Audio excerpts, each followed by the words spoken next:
अस्सलामुअलैकुम।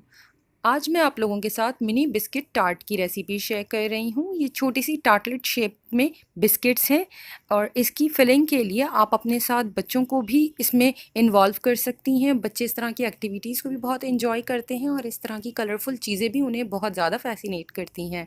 तो आइए शुरू करते हैं। बड़े से बाउल में 200 ग्राम मक्खन ले लीजिए और उसे अच्छी तरह से बीट कीजिए ताकि वो क्रीमी हो जाए। जब वो लाइट और क्रीमी कलर का हो जाए, इसके बाद इसमें शामिल करें 100 ग्राम पिसी हुई चीनी। चीनी शामिल करने के बाद इसे बहुत अच्छी तरह से बीट करना है। इतनी देर बीट करें कि शुगर का कोई भी ग्रैन्यूल बाकी ना रहे। अगर आप उसे फिंगर में थोड़ा सा मसलेंगे तो उसमें आपको चीनी का दाना हाथों में फील नहीं होना चाहिए और ये बहुत ही लाइट और एयरी हो जाएगा और इसका कलर भी चेंज होकर वाइटिश हो जाएगा। इसके बाद इसमें शामिल करें 1 चाय का चम्मच वनीला एसेंस और 1 अंडा। इसमें हमें टोटल 2 अंडे शामिल करने हैं। पहले 1 अंडा शामिल करके इसे अच्छी तरह से बीट कर लें जब तक कि अंडा अच्छी तरह से बैटर में मिक्स हो जाए। इसके बाद हम इसके अंदर दूसरा अंडा शामिल करेंगे। दूसरा अंडा शामिल करने के बाद भी इसे अच्छी तरह से बीट करना है कि बिल्कुल लाइट और क्रीमी टेक्सचर का हो जाए और अंडा बहुत अच्छी तरह से इसमें मिक्स हो जाए। इसके बाद मशीन का काम बिल्कुल ख़त्म हो जाता है। जब मिक्सचर अच्छी तरह से प्रिपेयर हो जाए, इसके बाद इसके अंदर ड्राई इंग्रेडिएंट्स शामिल करने हैं, जिसे आप पहले एक बाउल में मिक्स करके रख लीजिए। इसके लिए मैंने लिया है 300 ग्राम मैदा, 1 खाने का चम्मच भरकर मिल्क पाउडर, 2 से 3 चाय के चम्मच कोको पाउडर। तमाम ड्राई इंग्रेडिएंट्स को पहले अच्छी तरह से मिक्स कर लें। इसके बाद इसे अंडे और मक्खन के मिक्सचर में ऐड कीजिए। पहले हाफ क्वांटिटी ड्राई मिक्सचर की ऐड कीजिए और इसे अच्छी तरह से स्पैचुला से मिक्स कर लें। इसके बाद रिमेनिंग मैदा इसमें शामिल कीजिए और इसे भी मिक्स कर लें। इसके बाद इसे कवर कर तकरीबन 20 से 30 मिनट के लिए फ्रिज में रख दीजिए। बिस्किट के डो सॉफ्ट होते हैं और उन्हें हैंडल करना थोड़ा सा डिफ़िकल्ट होता है। इस वजह से उन्हें थोड़ी देर के लिए फ्रिज में रखा जाता है ताकि हैंडलिंग थोड़ी सी इजी हो जाए। बिस्किट के डो को आधे घंटे फ्रिज में रेस्ट देने के बाद अब मैं इसे बेल रही हूँ। इसके लिए पहले मैंने काउंटर पर थोड़ा सा मैदा छिड़का है और थोड़ा बिस्किट का डो लेने के बाद इसे मैं रोलिंग पिन के साथ फ्लैट कर रही हूँ। इसकी मोटाई आप बिस्किट के हिसाब से रखिएगा। इसके लिए छोटे साइज़ के कटर की ज़रूरत है। फ्लावर शेप का कटर इस्तेमाल किया है। आप राउंड भी इस्तेमाल कर सकते हैं या किसी भी फ्लावर शेप के कटर का इसमें इस्तेमाल कर सकते हैं।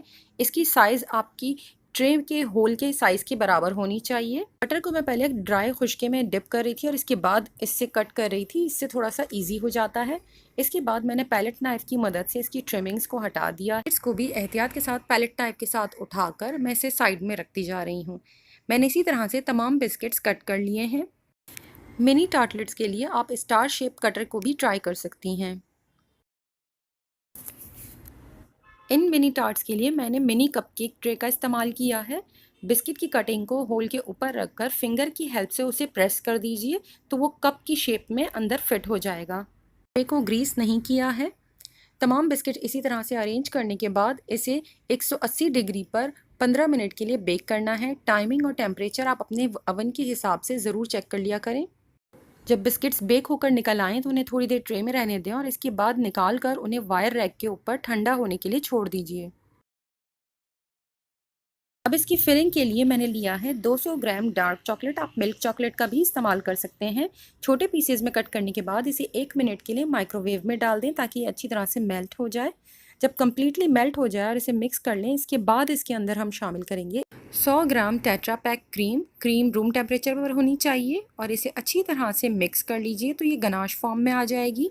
रेगुलर गनाश से इसमें क्रीम कम है ताकि बिस्किट्स में जब हम इसकी फिलिंग करेंगे तो थोड़ी देर के बाद गनाश अच्छी तरह से सेट हो जाए। चॉकलेट फिलिंग को पाइपिंग बैग में भरकर आप इसे बिस्किट्स के अंदर पोर करते जाएं। इस काम के लिए आप बच्चों को भी अपने साथ ले सकते हैं। अपनी मर्ज़ी का आप चॉकलेट इस्तेमाल कर सकते हैं। वाइट चॉकलेट गनाश भी बहुत खूबसूरत लगती है। उसके बाद चॉकलेट फिलिंग के ऊपर एक एक बंटीज़ या स्मार्टीज़ रखते जाएं। फिर बच्चों की पसंद के मुताबिक इसके ऊपर आप डिफरेंट शेप के स्प्रिंकल्स भी डाल सकते हैं। गनाश फिल करते हुए बिस्किट और गनाश दोनों रूम टेम्परेचर पर होने चाहिए।